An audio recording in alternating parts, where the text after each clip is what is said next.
Ladies and gentlemen, joining me on the line for the first time in a good while, Chuck Zukowski from UFOnut.com. Yeah, that is right? Yeah, UFOnut.com. I got it right. Hey, Chuck, what's going on? I went to do it, and I did it off the top of my head. I'm like, oh, crap, did I just mess up the website, like, right out of the gate? No, you did not. And, hey, thank you very much for having me. Yeah, UFO Nut, people ask me, why do you have a website called UFO Nut? Well, when I first started this over 30-some years ago, people were calling me a nut. And so I just decided to go ahead and roll with the UFO Nut thing. And then I turned it into an acronym, which was unconventional flying objects, non-human, unrecognizable technology. I just made that up, just because That's I had awesome. to find something. But now I have UFO Nuts on my license plate, UFO Bikers on my Harley, UFO Labs on my travel trailer.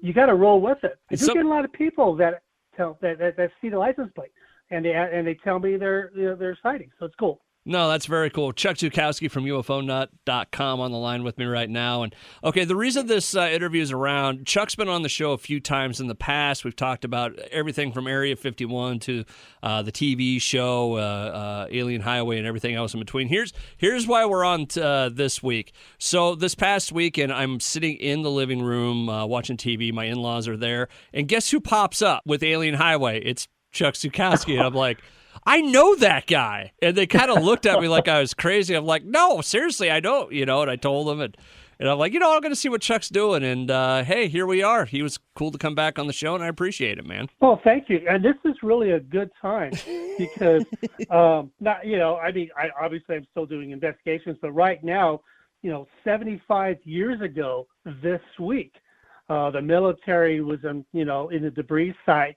near Corona, New Mexico, picking up strange debris that, to this day, people say it was from a crashed flying saucer.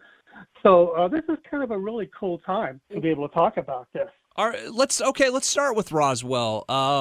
Like you said, 75th anniversary, correct? Right. Oh, wow. Right. That's 75 years ago. Think about that. That's a long damn time. That is a long time. It's kind of interesting how the events, they actually started around July 2nd, right? And that's July 2nd is when, Mac and his son were staying at the ranch house, or we call it the Heinz house, and there was a horrific storm going on.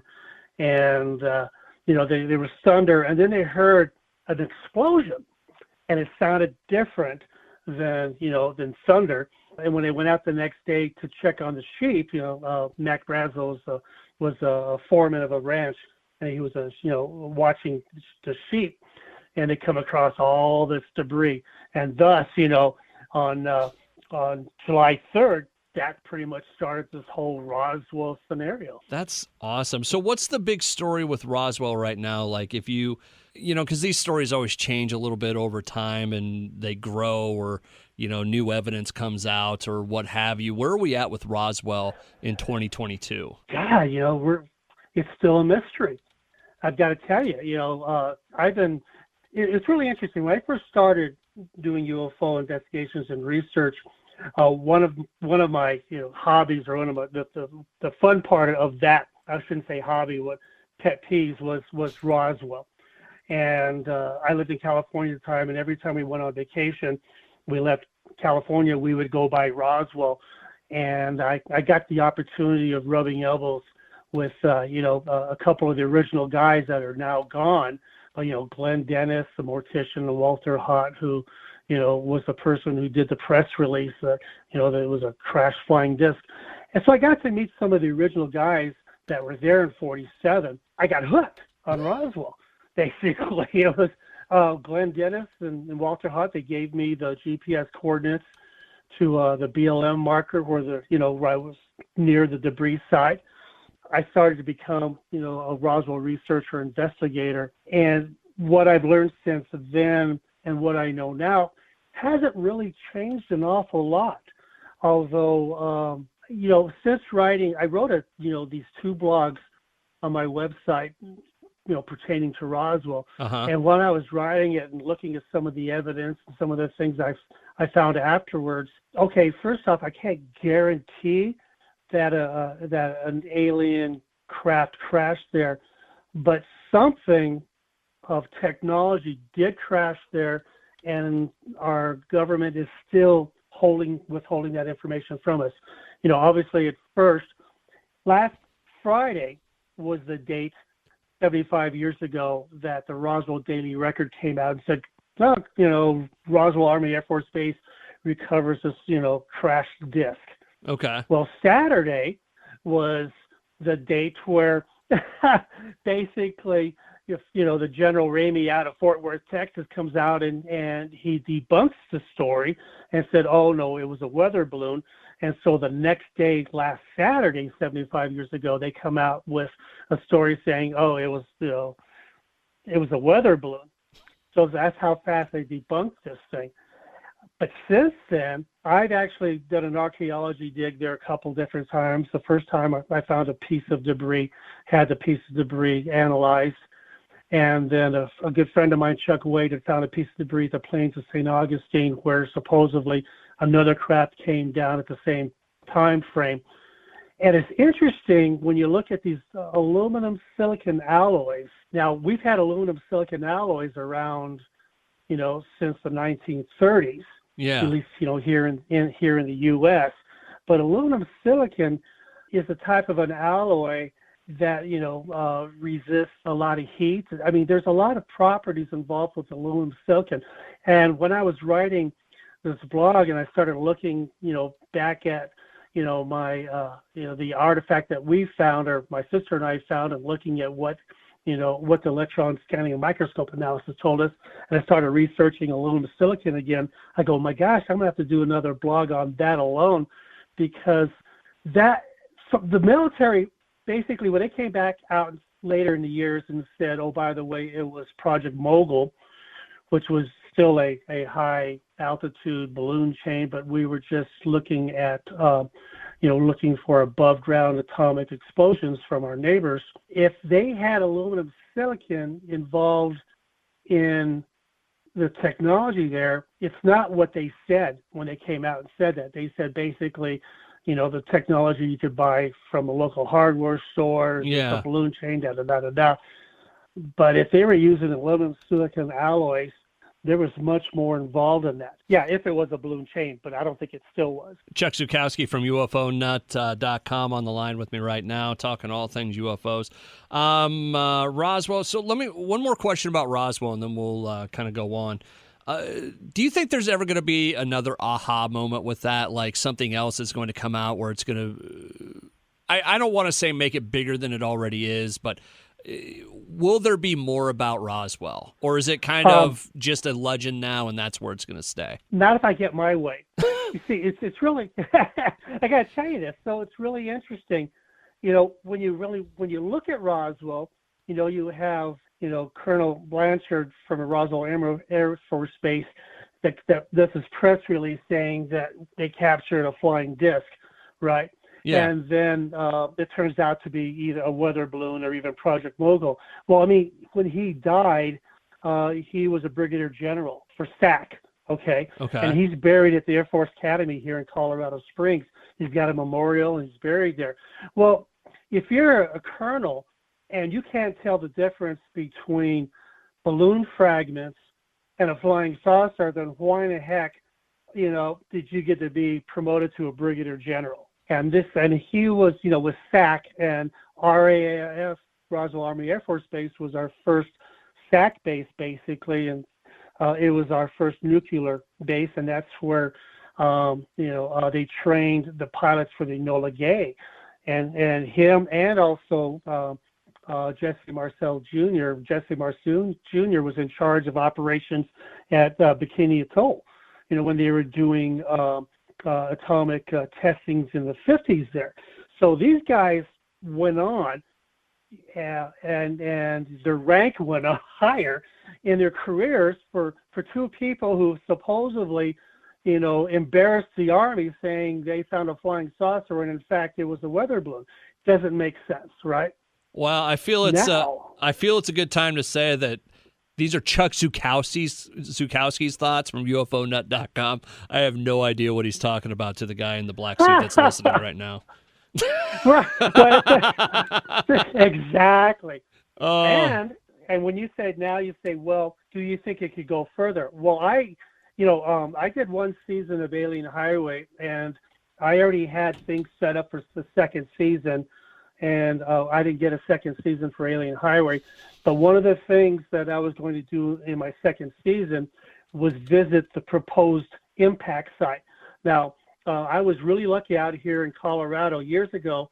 I got to interview a lady who lived on a ranch, and back in about this time, matter of fact, July 11th and 12th of 1947 on the ranch, because I say right now, I think July 11th is Friday back in 47, and she did say it was around the beginning of the weekend that while she was at her ranch house, the military had came down, and this is 17 miles past the debris site where we think the main body of the structure crashed. So I interviewed her, and I got this lady interviewing her. She was 8 years old at the time. Military came in, forced everybody to stay in their homes, and for a couple days, they wouldn't let them leave their property, basically. And they picked up something a couple miles past her house, and then they saw the convoy come back. Now, when the convoy went past her house, she couldn't understand as a kid why there were MPs or military people carrying guns, forcing people to stay. Her family, other families that were in houses in that area, to stay on their property or go in their house at gunpoint. Yeah. Okay. This is at 47. They thought that we were getting invaded. Oh, wow. By Russia or whoever. So when you have an incident like that as a kid, that really impacts you. You remember that. Well, a couple of days after that, she saw, looking through the window, she saw the caravan go past, and the flatbeds had canvases covering stuff up. Now, if it was just Project Local or a weather balloon, you wouldn't need to put that on a flatbed. You just throw it in the back of a truck, right? Yeah. Because it's big, but once this is very small once the balloons collapse and everything. And anyway, and so they watched the material go out. And then there was the military representatives that were visiting the houses and pretty much threatening the people not to talk. Well, when she became a teenager, she overheard her dad and her uncle. Now, her uncle lived the mile down the street from her. And the night of the crash, July 2nd or so, July 2nd into 3rd, he had carrier pigeons, and his carrier pigeons were making all kinds of noises. So he went out there to check on them, thinking that he may, find coyotes out there. And he saw this red glow a mile or so down the street from his house. And he thought it was just a fire or something. And then it went out over a period of time, so he didn't think much about it. Well, that's where the caravan went. They went past her uncle's house, and they grabbed whatever material they got and then left. So as a teenager now, she overhears her dad and her uncle talking about that night. And this is, 8 years later. And she's thinking, well, she's a teenager now, her mid-teens, that she's old enough, and she went over and confronted him. And her dad just chewed her ass out. She said, don't you ever talk of this again. Don't ever mention it as long as you live. Wow. And he threatened her. So this is where I'm thinking, when you ask me that question, is there anything else that can come out of this? Well, we've been to the debris site, and we've pulled up aluminum, silicon, alloy, metal fragments right where Mac Brazel, said this debris was. Now, if I get the opportunity, I have an idea, and if you go to my website, ufonut.com, and you look at Roswell blog part 2, I actually show you a picture of where I think the debris, or where the impact site is, based on her testimony and based on these rock hunters that supposedly came across the craft and some dead aliens. Now, if we go there and we find something unusual, now it's going to blow up again. Roswell will come back to life. Chuck Zukowski from UFOnut.com on the line with me right now.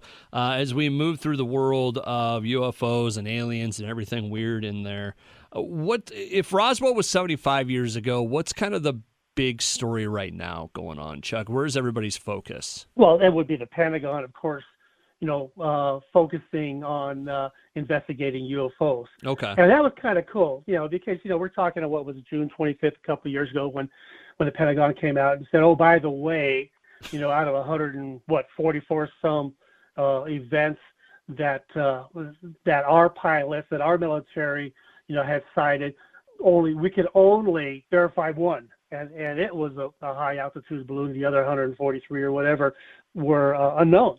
And it's funny because, when they came out with the disclosure papers, or not, well, we call them that, but when Pentagon came out with, with that release, it basically said, well, out of the categories of what we think these things are, one was identified and the other 143 fall into the other category, which is completely unidentified. Now, here's a perfect opportunity for them to say, oh, it's a UAP or UAF. What do you think a UFO?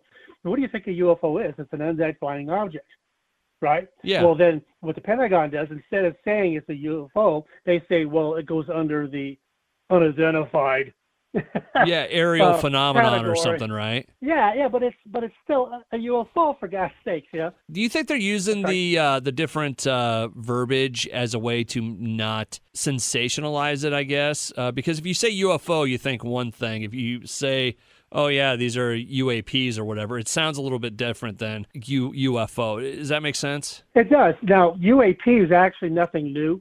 I know Hillary Clinton, when she was coming out, she was like, being all cool using UAP. Yeah. Like it's the new millennial.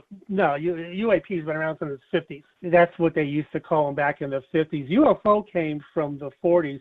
A week or two before the Roswell incident, there was an incident where flying saucers were seen, over by Mount Rainier, Florida. I'm sorry, Mount Rainier, Washington. I don't know why I was thinking Florida. I was thinking something else. When they were talking about the UFOs, or they basically, that's where the term flying saucer came from, was that looked like, saucers that you put your coffee cup on, and UFO kind of came out of that era. But later on in the 50s, the Air Force was referring to them as UAP. It was interesting about 47 because what's going on right now, 75 years ago, later on this year, the Army Air Force becomes officially Air Force, right? Yeah. Then the CIA comes in, the NSA comes in, and everything started being established towards the later part of 1947, which is kind of cool. So what happened in 1947 that the NSA has got to be created, and I know at the time they were still kind of tinkering with the Air Force and the Army Air Force, but that's when the Air Force actually became its own entity, right? Yeah. And they think they needed something like that to patrol the skies over the United States. Really, really interesting stuff, coming out of 1947. Boy, I never even thought about it like that. Chuck Zukowski from UFOnut.com on the line with me right now. All right, so if that's a national picture, what are you working on right now? There's a couple different things going on right now. I actually am working a sighting out here in Colorado. It's man, I wish I could show you the pictures because right in the middle of doing the investigations. But we've got some really good images of these. I call them probes, kind of flying by. They're metallic looking. Okay, so what's interesting with what's been going on before Roswell, okay, in the 1940s, our military had seen what they call Foo Fighters. Yeah. Right.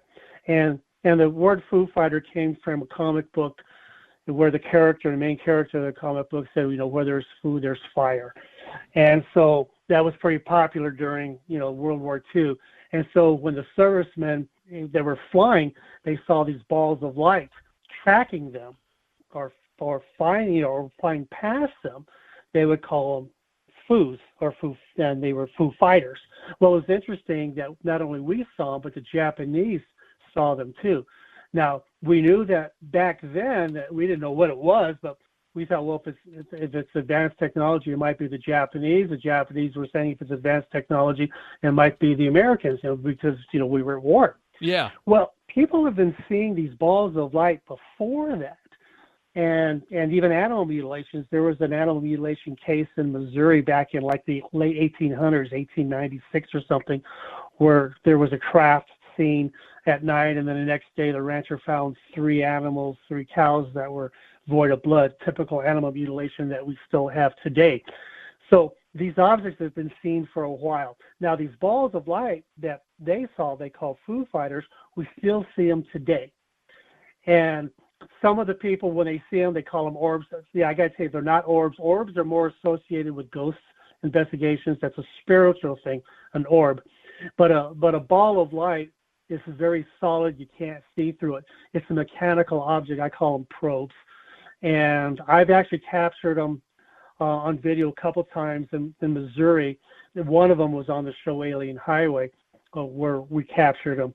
Matter of fact, it's so funny that we were doing what they call the hero walks, Anyway, Yes, I know what you're talking about.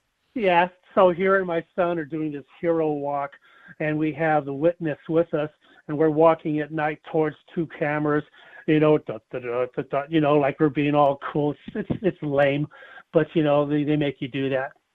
And when we finished, the cameraman ran up to us and said, "Did you see that? Did you see that?" And we're going, "See what?" They're going, "There was a light following you while you were walking." Oh boy! Because it was over our left shoulder behind us, and both cameras caught that. And so the cool thing about Alien Highway was 7 out of the 8 episodes were actual active episodes or active investigations that I knew of. That's why I promoted them to be episodes, because in the hopes of actually finding something that was going on right now and capturing it on camera, in which we did, on 3 of them basically. So that was kind of cool. So these balls of light are still being seen. Now I have this husband and wife that live over by Walsenburg, Colorado, and they have these pretty cool advanced security system cameras around their ranch, and they're picking stuff up. And all you could see was like a little skip. They knew something's going on, and they get like a little twitch or something on their security camera, and it flags it. Yeah. As being recorded. Well, I slowed it down, and son of a gun, it is a metallic something flying by. And so we got it 2 times. First time, it's just one frame. It's moving so fast. Now, people out there that are knowing, that know a little bit about videos, that you're going to have so many frames per second. Yeah. Right. It's 30 is standard, right? So you have one frame captured this thing flying by. Now, there's another clip that I got from them and that I analyzed, and within 2 frames, you see it 1 frame flying by. The second frame, you see it jarred off. It's right in front of you, and then it's gone, but you can see it off like it made a quick left turn immediately within 2 frames. And real quick for the people listening, I will tag and put up links to UFOnut.com at the bottom of the page. Also, some of the videos from YouTube. Like I'm watching your Carnival Cruise nighttime sightings right now. Oh yeah, in the background. Fun. But that's fun. Yeah, what I love about this, and I get so excited, is because as our technology gets better, we can capture this stuff. Now, because this husband and wife, they thought they were having things, people were out there breaking into their ranch, and they didn't know what was going on, that they went out and bought one of the most expensive, security systems out there, and they'd have a few cameras out there, so they're able to get like 4K, where before you couldn't do that. So now you're capturing some really cool stuff. Not to change it, but I just got to the end. I've just had it in the background because I was looking at some of your videos. The end of the Carnival Cruise nighttime sightings video is insane. Is that cool? That's wow. Yeah. That's it's interesting. I'm sorry. Go ahead. No, I'm just like I'm just watching this as it go, and that's insane. You know what's cool about this is, well, what I do is when my wife and I go on a cruise or something, I like to get a balcony, and when the nights are clear, I take my night vision camera out about 2:00, 2:30. So I'm usually about 2:30, 3:00 in the morning, and I sit out there for about maybe an hour or so, and I take just 30-second segments just anywhere, because you don't know what's going to pop up. Yeah. You just can't say it's there. So these are like 30 seconds. And so over a period of 3 nights, just on that cruise, I shot almost 98, I think it was almost 100, 98 30-second segments, and then I had to go through them all. And so I kind of assembled that little video clip saying, you know what, there's a lot of stuff flying around at night that you never really realize. Oh my gosh. If you're ever on a cruise and you're in the Bahamas, and you know, even if you don't have a balcony, go up on deck or something and sit out there late at night, you know, after all the partiers are gone, and just look at the night sky. So that little video clip starts off with, well, you know, you'll see satellites go by, and I got a picture of satellite. Then you'll see some shooting stars, and then you see some other stuff that you don't know what the heck it is. Yeah. You know, yeah. That's crazy stuff. And I've done that, you know, out here in Colorado late at night too. I'll go out on a star, you know, like a star watch or something, and with a night vision camera, just randomly take shots in the sky. Generally, you know, you can tell when it's a satellite because it doesn't blink. It stays in a straight trajectory of, you know, like east to west, north to south, stuff like that. And then you have other things that are flying out there. Sometimes, if you're close to the shore, you'll pick up bugs. I did another video on the website. It's about a year or so, 2 years back, where we were in Hawaii, and I did the same thing. And there were some things I caught way up in the night sky. The stuff that was real close, you could definitely tell were bugs. Well, we're right on the shore of Hawaii, but this one, you know, we're on the way. You know, we're in the Bahamas at sea. You're not going to have a lot of birds. Yeah. And especially high altitude. If you're shooting night vision, they'd have to be able to reflect back a bit. So the only way they can reflect back from your night vision is they have to be closer to you, not as high up as they are. So that one was kind of interesting. I enjoyed that. If that was a bird at the end, it was hauling ass, man. Wasn't it? It was. It was moving. The one that I like too is you look. The one I thought was really cool. And this is interesting because this is what we get involved with UFOs. Is people will see something. They'll see a flashlight and then they'll see something shoot off. Yeah. Like it's coming in and shoots off. And I actually captured that. If you saw that, it's one of those clips where it says you're going to see a flashlight, then you're going to see like a little shooting star off to the right side. That little clip there, people have been seeing stuff like that for decades, where they'll be looking at the night sky and they'll say, yeah, we see like this little flash of light and then something shoot off. And at first they were going, well, the flash of light is we're shooting at something and the other thing's getting out of the way. But I think it has to do with something coming into our atmosphere and then darting off to the side. Well, I told you, just picking it up. Well, I told you about the one I saw the last time we talked. It looked like a satellite. I went out. I was either taking pictures of when the Christmas star was around a year or two ago, or the comet that was visible. But I saw it looked like a satellite going across the sky, and then there was a little flashlight. It was gone. And then if you went down like 2 or 3 inches across the sky from where I was, just looking up, it's obviously not that short of a distance. But it like another flash of light and this thing reappeared and just kind of kept going. I've never understood what I saw. Well, we have stuff obviously up there, but they're. I've never seen a satellite disappear and then reappear. Exactly. So now, the thing is we do have stuff up there, but they're going to react the same as a satellite. If they're orbiting our planet, unless it's something lower, in our higher altitude and not in actually space yet. There was an astronomer I was talking to years ago when I lived in California. I was over in Big Bear, and there's an observatory there. And this guy was telling me that he was mapping the moon one time, and he's looking at the moon, and he saw these.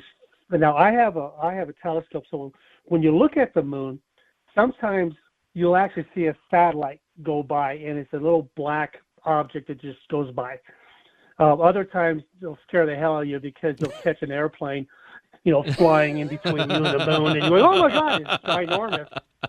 But so he saw these 3 dots flying, across his view, and he's going, wow, three satellites all together. He's going, okay, could that be Air Force or NASA or somebody? But we have 3 satellites. This is way before Musk, right?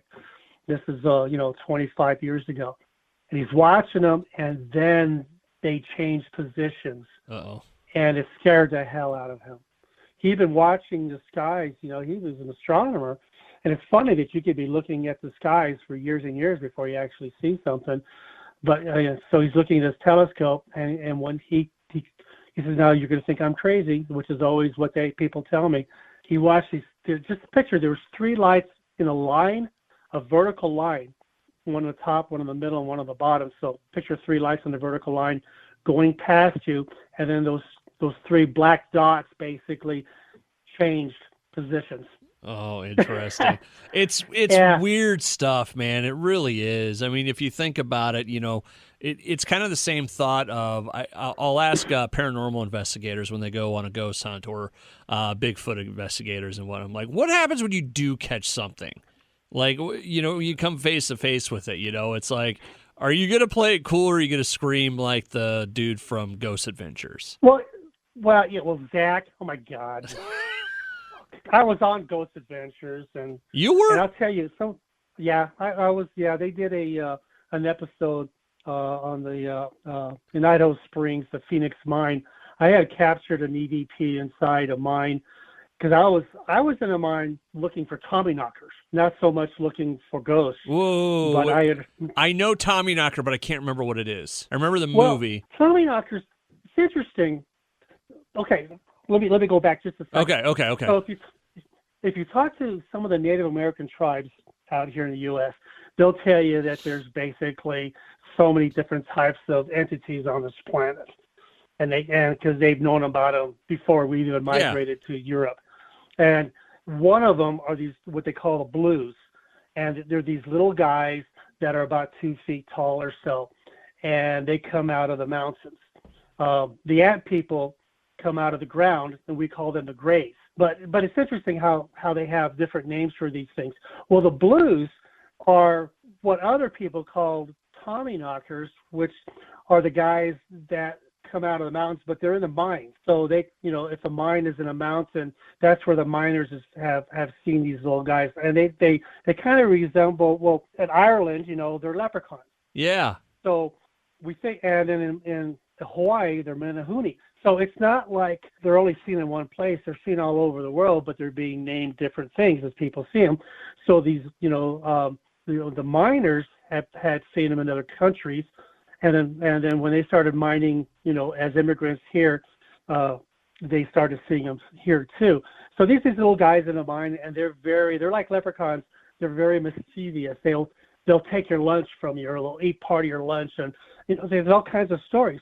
Well, when you follow the stories on the miners that claim that there's Tommyknockers there, when the mine is closed and everybody gets their pink slip, the owner of the mine will give a Tommyknocker their pink slip too. Basically, they don't call them pink slips. We call them pink slips. They call them something else. But basically, you're done. Here's your slip, your final pay. They do that for the Tommyknockers, and they put one inside the mine because they're very superstitious about this.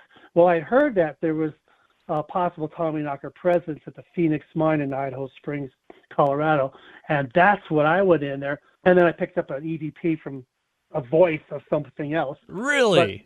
But but it was pretty cool. So I was asking, I said, if there's any Tommyknockers here, can you please knock for me? And sure enough, I hear knock, knock. And I captured that. And then I asked another question, like, I forgot what the question was, something like, spirits are shy. and then I hear this whisper in the background, and my audio from my microphone picked it up, and the audio from my video camera picked it up. So I had two sources that picked that up. So people have died in that mine too, because if there's I don't know what they call it, cave-in in a mine, if they call it a mine-in or whatever the heck they call it. But, if there's a cave-in in a mine and you have tons of rock that bury you, they're not going to dig you out. Oh, no. That's your grave. A buddy of mine worked in a mine here in Iowa, and there was a story about there was a cave-in. I go, well, did they get him out? And he goes, there's nothing left. There would be exactly too. He goes, there's guys, they're still back there. There's nothing left of them to get. So now it's different if they know the guy's alive. Yeah. It's something much different. Chuck Zukowski from UFOnut.com on the line with me right now. So real quick, just to wrap the Ghost Adventures thing up, how was that experience? So I'm sorry. Well, okay, let me preface it by saying this: Ghost Adventures, or Adventure or whatever it is. It's not a show for me. In the world of the paranormal and all this, it's not one that I get into. I'm just not a fan. I'll leave it at that. I know there are lots of fans out there of it, but it's not my thing. It's okay. I have to. Okay, so the whole idea is I've been an investigator for 35 years, a field investigator. I just don't do research. I go out, to locations, investigate it, and interview people myself. But when I came out here to Colorado, I got really heavy into animal mutilations, and then there was a lot of sightings, spirit sightings, ghost sightings. So, okay, I thought, well, okay, I'm going to have to learn a little bit about that before I just jump in. So I started to hang with local ghost investigators here in Colorado Springs and in Denver, and working with them on some of their cases, and like on-the-job training. You just can't jump into it. Just because you watch a TV show doesn't mean you can just jump in and do it all. You really got to spend some time and go with investigators and learn, on-the-job training. So that's how it kind of started. And since then, I've done a few ghost investigations by myself.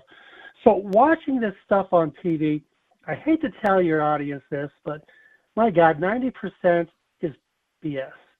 90% of what they hear or what you hear or what they claim to be. I used to say it was 70%, but the more I watch this stuff, it sells. And having my own show on Travel Channel for one season, we were being pinged by Travel Channel or by the representatives from Travel Channel that you have to show evidence for every episode. Yeah. Because you have to keep the audience's attention. You have to show evidence. And just by sheer luck, every one of our episodes, we had something. But then again, too, we were shooting 38 hours, 36 hours for just 46 minutes. So, we were spending 2-3 nights, looking for stuff and finding, and luckily having experienced investigators that we knew where to look. Yeah. So when you have a ghost show, you have to have evidence so the viewers will come back. So when you go watch any one of these ones on Travel Channel, and I'm not knocking Travel Channel, but it sells, and that's the only way to get people back. So the majority of the evidence is not houses creak. Not a problem. When they hear a creak, oh my God, what was that? Oh my God, it's a house creaking. All right? Why did you just say that instead of saying it's a ghost? Every time one of these goofballs falls down the stairs and claims that they were pushed, that's not, you fall down the stairs. It's dark. Okay, I have so many marks on my legs from falling. It's dark, and my legs are all scarred up. It's something we talk about. We do that paranormal series during October here on the station. Not to shameless plug it, but the haunting of KGGO.com. Okay. We do. When I talk to these different paranormal investigators, that's always the thing we laugh about, is because, one, there's not always evidence. You may go to a place and sit there all night and nothing happens. Mm-hmm. And two is 90% of your night is just sitting there talking to the dark. Right. That's the thing that the TV shows don't do a good job of showing is, that there is a lot of downtime, that there is a lot of no evidence nights. There's a few places that I've been on a lot of ghost hunts. I'll put it this way. You don't always come home with really great evidence. Right. And you spent the night sitting in a cold, dark place for no reason. Now, I got to tell you this. So, Ghost Adventures was the first one to come out with Ovilus, right? It's OVILOS, yeah. It's what's tool is it? I can't remember. What's it do? So it's a box, and basically you turn on and you ask a question. Oh, is it the word generator? It'll come back the word generator. Okay. Yeah. And their guy actually modified to work for their show. They have their own tech guy, and then they add, this kind of a creepy, audio for the voice. So now instead of at first it used to just be a screen that pops up with with just a word, and then after that they added a voice to it, and all that's for show. Okay, I got to tell you right now, for all you fans out there that are into ghost investigations, the Ovilus is a charlatan tool. It does not work. Now you may say, "Oh my God, it works." No, it's word association. Look it up. It's a psychological thing where you can take any word out of a million words and you can associate whatever you're doing at the point with that. Now, the reason why I'm telling you this is because I've been a microchip designer for over 30 years, and I can tell you that the Ovilus will have anywhere from 500 to 600 words embedded in on RAM, a random access memory chip. Okay, now the words are embedded in a RAM. The RAM is designed with thousands and thousands of transistors, and it's all binary. Okay, so it's a software that you have a binary 1 or 0 will tell a transistor to turn on or turn off. And by that transistor turning on or off going through software, you can create words. Now, the words are embedded in a RAM. So then you have another part of the Ovilus, that's the software part, that pulls these predetermined words that are already in memory on a RAM. Now, you have a third part of an Ovilus that is either, it depends on the Ovilus, sometimes there's 3 aspects of it where it'll be temperature, it'll be barometer, and it'll be EMF, electromagnetic field. Now, depending on the temperature and the barometer and the EM field settings levels, that will assign, let's say, a number 5. Number 5 goes into memory.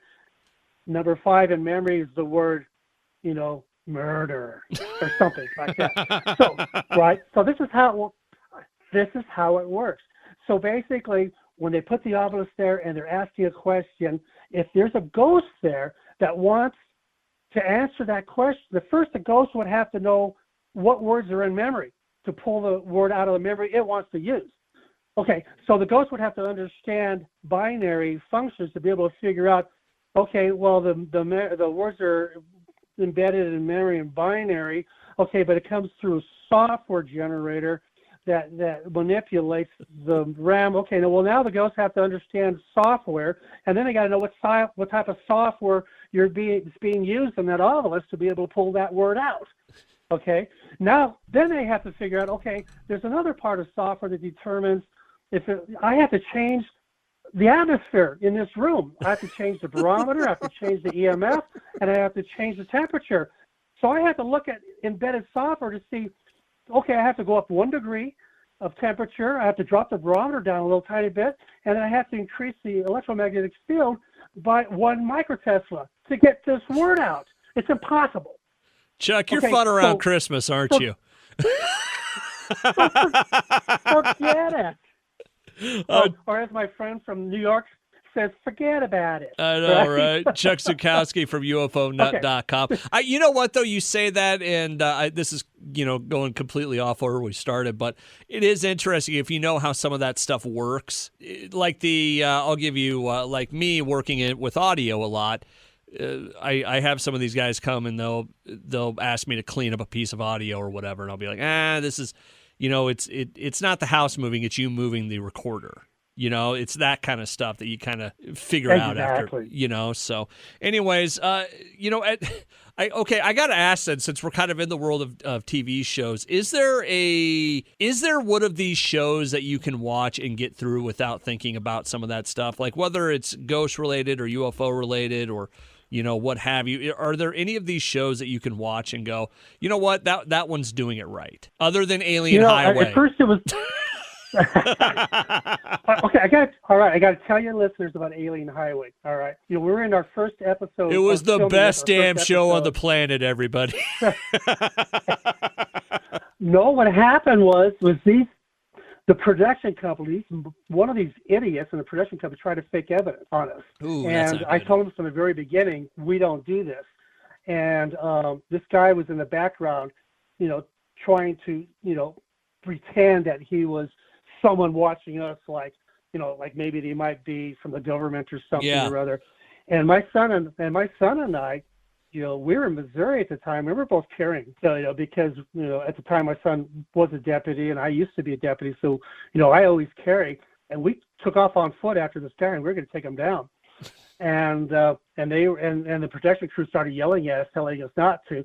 The guy that was part of the crew saw us coming at him, and he took off running for his life because we were literally going to just tackle him down. Oh, that's awesome. Him. Hey, because this was at night. Hey, real quick, can I pitch you my idea for a Bigfoot show?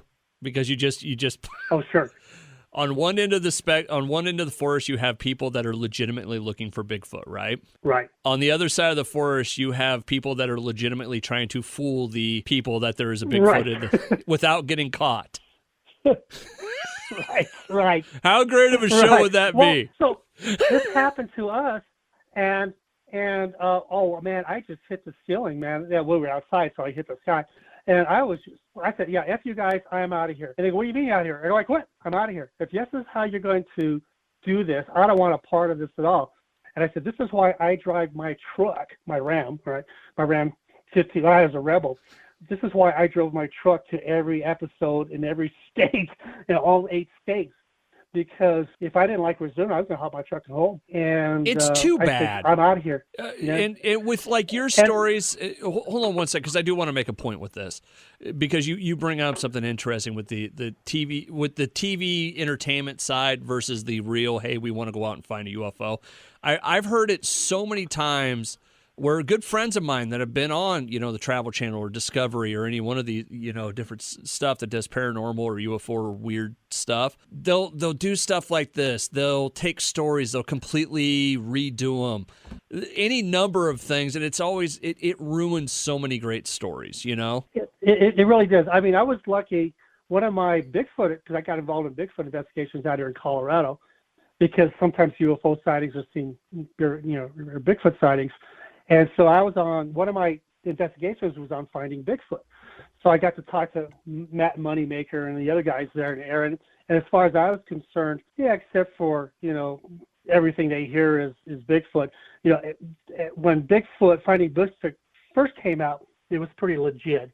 And then after that, every little noise they heard was a Bigfoot. Well, that's so they could keep their 20th episode or whatever, 20th season, whatever. When I talked to Matt Moneymaker, when he was shooting one of his first episodes, the production company tried to do that too. They were shooting some night vision, and someone was in the background, like running, like maybe it was a Bigfoot, and he hit the ceiling, and went berserk and said, "I'm out of here too." So you get some of those investigators that are very serious about what they do. Now, I had no control over post on the show. And so there were some things that were manipulated in post that I didn't really like. But then again, too, they didn't create false evidence. Yeah. Everything we caught on Alien Highway was evidence. What they did in post, just stupid things. It wasn't really okay. So we heard an animal and they added a stupid growl. Oh, come on! We didn't hear the growl. We saw there was something out there. We think it. This is over by the Skinwalker Ranch. They didn't need to add the growl. That was stupid. Did you hear dragon? The audience. Oh my God! I mean, the audience. I mean, there was already enough evidence there. It would capture the audience. Another thing, we were over near Area 51, and there was a really cool solar power plant. And I was over by the solar power plant, but we were just talking, and I said, well, over that direction is Area 51, which I was pointing in the right direction. They pointed towards the solar power plant because they thought that was cool looking. Anybody in that area knows that Area 51 is nowhere near that solar power plant. But that's just, goofball stuff. But as for the real evidence, I think they were afraid, and I told them. I said, look, guys, I'm a seasoned investigator. If this show comes out and you add stuff, I'm going public with it, and I'm going to destroy the show. They said, well, you're under contract. I said, I will. Maybe that's probably why they don't want me back. Maybe. I thought, I don't. Let me ask you this: would you ever do it again? Would you ever do work with Discovery or History or any one of these channels that does this stuff? Well, yeah. I mean, I don't mind. I would love to work with Travel Channel. I mean, I wouldn't mind working with them again at all. They know me enough now that they know. I think what they were just thinking was, this is just a show. But but then after conversations with the head of Travel Channel, and I even talked briefly with the head of Discovery via email. They know that, okay, I'm a serious investigator. I'm not an actor. And I don't want actors on the show. I want other investigators. I want to do things right. So if they ever come around saying we want to do an actual serious show about UFO investigation or paranormal, we know that this guy is going to be serious. Now, Zach Bagan, he basically, let's just leave it it's there. It's like back in the old days of the carnivals. You had the carnival guys that come in and see all the goofy things I have in this tent. Well, that's Zach Bagan. Right now, when I watched the first episode of the Skinwalker Ranch episode, it was crap. I'm like, that's nothing. You need to step it up. If you call yourself investigator, step it up, because you're being very, very amateur about this. They are wrapping up their second or third season. No, third season coming up here this week, I believe. If you were going to investigate Skinwalker Ranch for a TV show, what would you do? And keeping in mind, especially after something like The Secret of Skinwalker Ranch comes out, like, what would you do for this? Okay, well, or let me ask you this: what did you do? Because for Alien Highway. Okay. Yeah. Lay it on me. I wanted to investigate Skinwalker Ranch, but I didn't want to investigate Skinwalker Ranch. And the reason for that is because I had enough sightings or information coming to my website, and I've been out there a couple of times, that I knew that you do not have to be on the ranch. You don't have to be on that acreage. That it's the whole area is hot. Just like the whole area, just like the San Luis Valley in Colorado. You don't need to be at Alamosa. You can be that whole area of San Luis Valley. It's all hot. So I told him, I said, look, Skinwalker Ranch is cool. Yeah, big deal. But within a 5-10 mile radius or 5 mile radius of the Skinwalker Ranch, there's a lot of stuff going on. And we had, it didn't make the TV show, but I talked to a Native American elder. There was a Ute Native American elder. And he said, man, I tell you where to go here. He's had Bigfoot sightings, UFO sightings.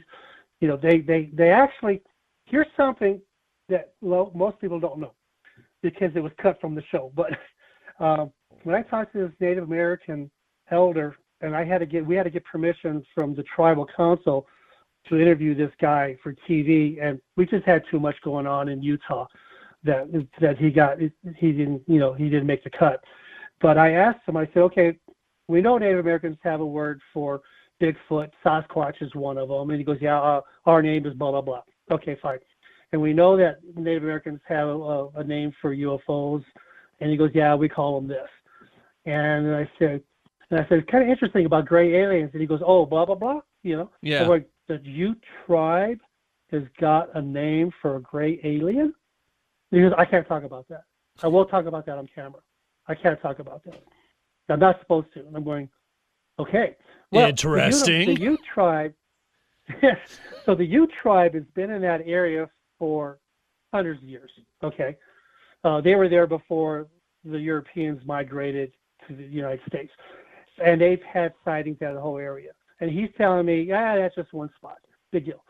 And that's what, I don't want to say Skinwalker Ranch is not a big deal, but it's not a big deal to me, because I know other places.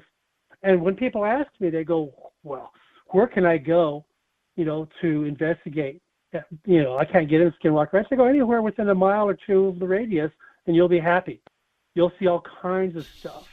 The Skinwalker sightings that we actually captured, or we talked about, and some of the things that we captured was a good 1-2 miles away from the actual ranch. So it's, you don't have to be on the ranch. The Skinwalker Ranch TV show, they're setting up like a lab where they're doing some cool things there, and that's okay. But you don't need to be at the ranch. It's just like the Bradshaw Ranch. We're near the Bradshaw Ranch at Sedona, Arizona. But the whole Sedona area is hot. And the Bradshaw Ranch just happens to be one little ranch like the Skinwalker Ranch, one little location where they're using it for scientific study because they were able to buy some land there and do it for that. But you could be anywhere within that general proximity and still have a great time, sightings, just whatever. There's all kinds of stuff going on there. I don't know where we were going with that, but I'm glad we talked about it because I'll fast forward through. I can't watch Skinwalker Ranch like in one shot. Like I just have to scan through it real quick to see what the, rocket is being shot at this week essentially. But no, that's interesting stuff. I think TV ruins a lot of these. It makes it either a lot cooler than it actually is or a lot worse than it actually is. Does that make sense? Yeah, I don't know. We heard a rumor that the people who own the Skinwalker Ranch want to make it into some type of a place where people can come visit. Like they want to build a motel or hotel or whatever. They're making Brandon like an amusement park. Fugel? It's Brandon something or other. Yeah, I can't think of how to say his last name. Yeah. I don't want to say that's exact. That's just a rumor that we got from the locals there, so don't sue me for saying it. But if you have a problem with me saying it, talk to your locals because those are the ones that told us. Dragon might come after you. Yeah.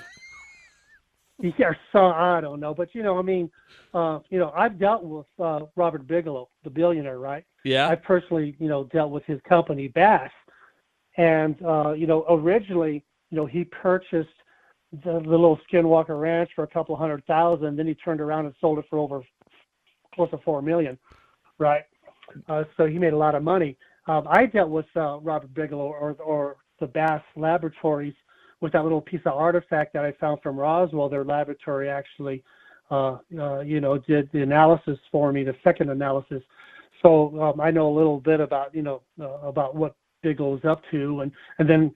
Of course, when it came out years ago, was it 2017 or whatever, that the Pentagon actually was funding, they had a division, they were funding groups out there to investigate UFOs. The majority of the millions of dollars that the Pentagon was paying went out to Robert Bigelow, to Bass. And that was just after, I think that maybe at the time he had my little piece from Roswell, or from Corona, New Mexico, because it's closer to Corona than Roswell, it's in Lincoln County, that the Pentagon was actually funding him to look for artifacts, UFO-type artifacts, and analyze them. So I think maybe my piece was being funded by the Pentagon and not by Robert Bigelow. That'd be super cool. He was just getting paid. And that would be super cool, because that was around that same time frame that the Pentagon was funding him. So, it's pretty cool what's going on out there. And, we have places. Now, I got to tell you, the Skinwalker Ranch, okay, like I said, I watched the first couple episodes. It was boring. It was like watching Gilligan's Island in some cases, which turned out to be Ghost Adventures is nothing more than Gilligan's Island looking for ghosts. So I'm actually waiting for, the skipper to show up. But anyway. You know what? My two biggest mysteries. Real quick, my two biggest mysteries about Skinwalker Ranch is how do they never change clothes? They're always in the exact same clothes. And Thomas, the one guy that's supposed to be a rancher, he wears really nice clothes, and for a rancher, he's awful clean. I got to tell you something. That's like watching the old John Wayne westerns where all the bad guys, they have beautiful teeth. Yeah. No, it's exactly like right. that. Hey, Chuck. Well, I got to tell you. Okay, go ahead real quick. Real quick, I got to tell you. So for Alien Highway, they gave me and Daniel $1,000 towards wardrobe, and we had to buy 7 pairs of the same pants, 7 pairs of the same shirt, because things are shot out of sequence. And we went to 511 and we just went crazy, so we got all 511 gear stuff. But so I got 7 pairs of the exact same pair of pants and 7 pairs of the same shirt, same color, same everything. So that's probably why you see them in it's not the same clothes. I it's the know. same- It's just funny. Yeah. In 3 years, they've never had It a is. shirt change. So, Well, so- well, we did actually do that. They actually made me buy another 6, 7 colored shirts, so at least they could put me in a different color shirt because I was in black all the time. That's funny. That's funny. Chuck Zukowski from UFOnut.com on the line with me right now. All right, as we do get to the end of this today, Chuck, of course we want to focus on what you've got going on. What, if we go to UFOnut.com, what are we going to see, and what are you really working on right now? What's the big project for you? Well, I mean, right now, I just released the 2 big posts on Roswell just because of the big, 75th anniversary. Yeah. The post before that, this is anybody who has any night vision or just wants to go out late at night when it's a clear night and just sit out there with a lawn chair, and just kind of like sky watch. Of course, I talked about, I've got a couple of investigations here in Colorado that I'm working on right now. One where the security cameras are picking up these orbs. That's what they call them, but they're probes, in my opinion, or the balls of light that we talked about. And I just got another picture from that witness. Gosh, it's Monday, so it'd be yesterday. Yeah, it's something else that one of their security cameras caught. So I'm just acquiring evidence. I've got the pictures being sent out to different people, to some of my colleagues, to try and identify what it might be. But I think they're actually capturing a metallic object going by, small one. Now it looks like a flying disc, but they're small. They could be the size of a baseball or a basketball. This is what balls of light are. They're extremely small. Oh, there's something else I got to tell you real quick. You talked real briefly about what happens if an investigator ever meets what they're investigating. Yeah. I have a good friend, Joe Fex, who taught me. We went out, and he's the one that taught me Bigfoot investigation because he's a Bigfoot investigator. Like I said, you just don't jump right into this. You got to go out with a seasoned investigator, and they got to train you. So we went out a few times with Joe Fex. Joe Fex actually met his thing that he was investigating. He stood almost within arm's reach of the Bigfoot in Tennessee in the Appalachian Mountains. He was doing he was doing an investigation out there, and one walked up on him. And I got to tell you, I absolutely believe this guy 100% that he saw what he saw, and it effed him up. It effed him up for at least 3 years. He became reclusive. He didn't know what to do. I had to bail him out of jail once. I had to pay rent another time. We had to help him. Pay ransom? My sister and what happened was... Wait, what? After he... Way to bury the lead there, Chuck. What happened is he actually saw Bigfoot. He's been investigating Bigfoot for years. Okay. And he came almost face to face with one, and he saw one.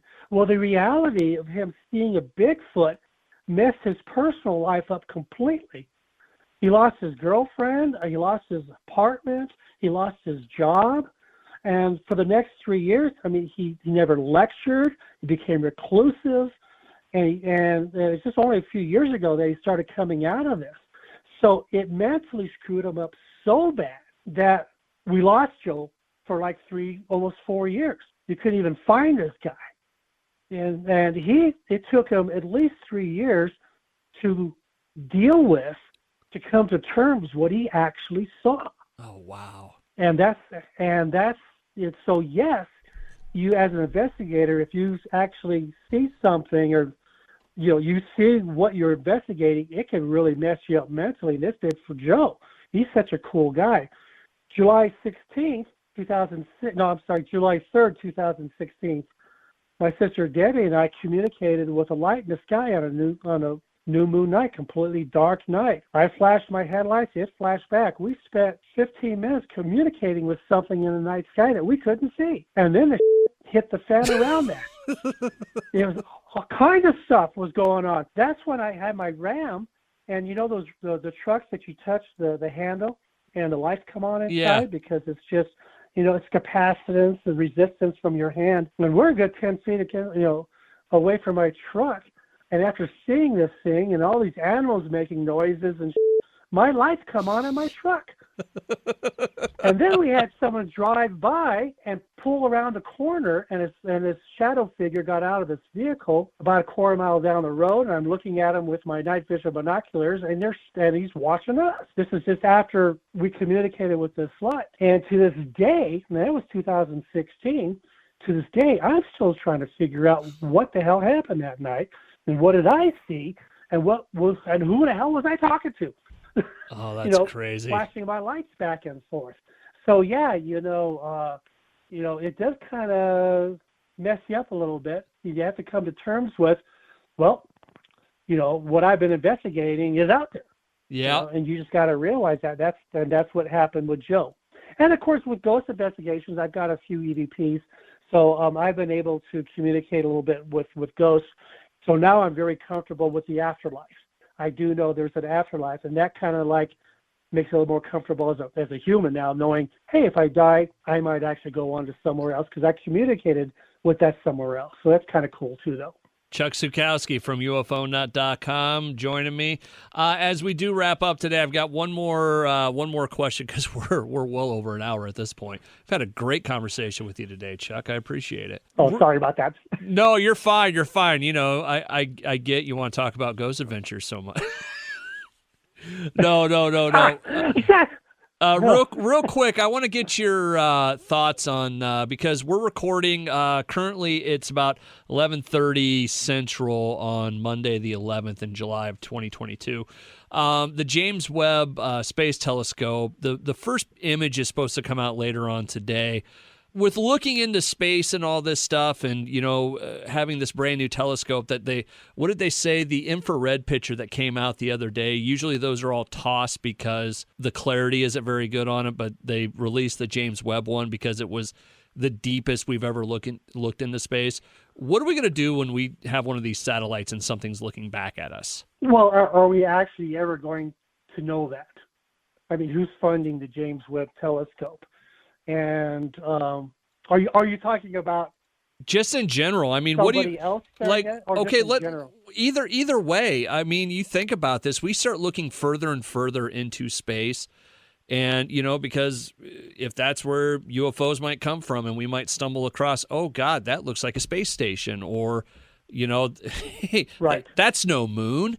Where are we at with some of this stuff? What do you think where do you think we're going with stuff like the James Webb satellite as it pertains to alien life and that sort of thing?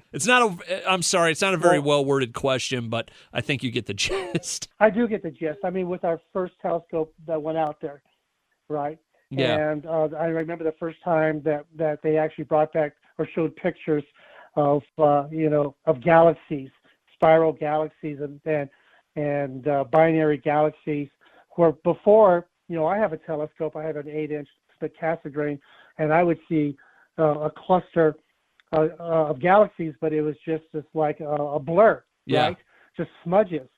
And then with our previous telescope we had in space, those smudges became a beautiful spiral galaxies, because what we're doing is we're looking into the history, we're looking into light of galaxies or stars that may not even exist anymore.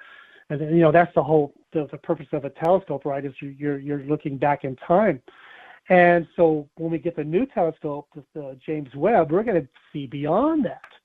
So what's going to do is it's going to change the theory of the Big Bang, of where did it actually all start? Because if you think about it, you always say, well, what's beyond that galaxy? Well, that other galaxy. Well, what's beyond that galaxy? Yeah. Well, it's got to be another galaxy. We've never seen the end, because we'll never ever see the end of anything, because there's no end. It goes on and on as far as we know. But we're going to find more galaxies that they're going to say they're going to be similar to ours, that can inhabit planets, or have planets that inhabit life like ours. Just recently there was a planet that they found where they seem to think that it could be something similar to Earth, where it could inhabit life. And they're gonna so that's what we're gonna find. We're gonna find tons more galaxies, more solar systems. We're gonna realize that we're not all that. that there's more to it. And then they're going to realize that we're even more insignificant than we thought we were with the first telescope, and they're going to realize there's so much out there. There's so many possibilities for life out there that for someone to say that there's not life out there is just ludicrous. You might as well just be, go to the sane asylum and have you in a straitjacket for those people that say that life only exists on this planet. It can't happen. Do you think if they caught a picture of anything that would show that there's life out there, whether it's a UFO, whether it's a civilization, whether it's, what have you with this thing, would we see it? I'm kind of afraid maybe not. I'm only saying that, they may not think we're mature enough as just citizens. Yeah. I mean, take a look around us. What is the one thing that we learned over COVID? People fighting over toilet paper, people fighting over paper towels. Recently with the baby formula, people hoarding baby formula from other people. They're going into the stores and just buying it all up. And the heck with the other moms that say, just give me a couple cans. No, it's mine. Yeah. Since COVID, I hate to say this, but we've been de-evolving. If people don't think we've evolved, that we just popped up like Adam and Eve, that's not, you can definitely tell within COVID that we've evolved, that there's an evolution there, because we've been reverting back to animalistic traits of just what we're doing. So, if we thought we were mature enough as a race to handle, the possibility that we're being watched by aliens, I think we kind of lost part of that within the last year or so. We need to prove to ourselves, and we need to prove to those in charge of having this information that we're mature enough as a society. And you got people just on the streets taking out guns and shooting other people just because they don't like what they look like. We got to solve those problems too. And here we have Hollywood, the highest crime rate they've had in years, and what do? They defund police. So we're making stupid decisions out there instead of fixing the problem. We're just making these bad decisions. So right now with the whole oil crisis and Russia and Ukraine, I personally think it would flip. If I was talking to my wife about that the other day, if I had the opportunity to come out publicly and say aliens are here and they're watching us and they've been watching, here's the proof. Here you are. Oh, here's one right here. I call him Paul because I like that movie so much. That's a great movie. It is a great movie. I would hope that everybody would come together and focus on that and stop thinking about the stupid things that people have been doing lately and try and focus on, for God's sakes, it's unfortunate, but World War II brought this country, the United States together, brought the world together. Putin going into Ukraine is bringing the world in together against Putin, but they're bringing in the countries together to help Ukraine. So for every bad thing that happens, some good happens where, now you got other countries that are going into NATO and other things. Well, we need that here in the U.S., and we need that also in other parts of the world where we need that one thing to come in and say, look, we have this now. Of course, we're going to have the goofballs out there. They're going to be taking pot shots at. It's not that these people aren't intelligent. It's just that they're letting their emotions take the best of them. And, emotional-wise, road rage and stuff. Is it really worth shooting someone because he cuts you off? Is it worth taking a guy's life because he cuts you off in his car? But that's what's happening now. They're shooting people over road rage. And I don't know. You go back to Men in Black. What's Tommy Lee Jones say? The person is smart. The people are stupid. I tell you. But the nice thing I loved about the Men in Black is when they wanted to find out what was going on with UFOs, they go to the tabloids. You got to wonder how much of that's true. Sense. So you got to wonder how. I made it in the tabloids. I made it in the what's the national? I don't know if it was National the Choir Star or the National Choir. You did? Way back when we were. Well, we did, not my name in particular, but it was one of the tabloids where at the time we were doing an archaeology dig in Roswell, right, looking for debris. It was the first one. It was in 2002. A tabloid came out a little bit later and said that this archaeology group outside of Roswell found these alien skulls, and it showed the archaeologist. Well, it showed a guy claiming to be the archaeologist, which was our archaeologist, Dr. Bill Doman. He was holding an alien skull. I have the alien skull right behind me. You can buy them at Roswell. It's an alien skull. And they're holding it, going, look what we found. I'm going, no, that was us. That's awesome. Please tell me you have that framed. I have it. I don't have it framed. Oh, come on, Chuck. It's hilarious. You need to get that framed. Hilarious. It's just, if I could make a tabloid, that would be the greatest thing I ever accomplished. I'll tell you that much right now. I mean, it wasn't. It wasn't by name. Obviously, it wasn't but by still, name. Come on. But that's awesome. Fun. That's great.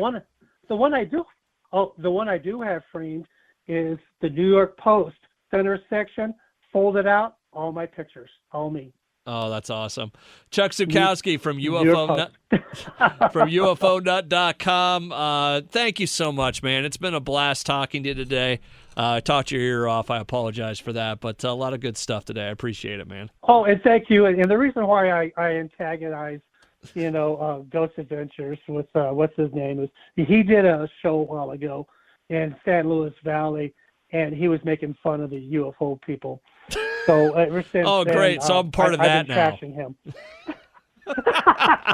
Wonderful. That's why you said yes to this. It was all part of the plan. No, you brought up Ghost Adventures. I know I did. I'm kidding. I didn't. I'm kidding, but you knew it anyways. I knew anyways, yeah. Okay. Chuck Zukowski, UFOnut.com. We'll have all the links at the bottom of the page. Thank you so much, sir. And thank you very much. It's been a pleasure. Thank you.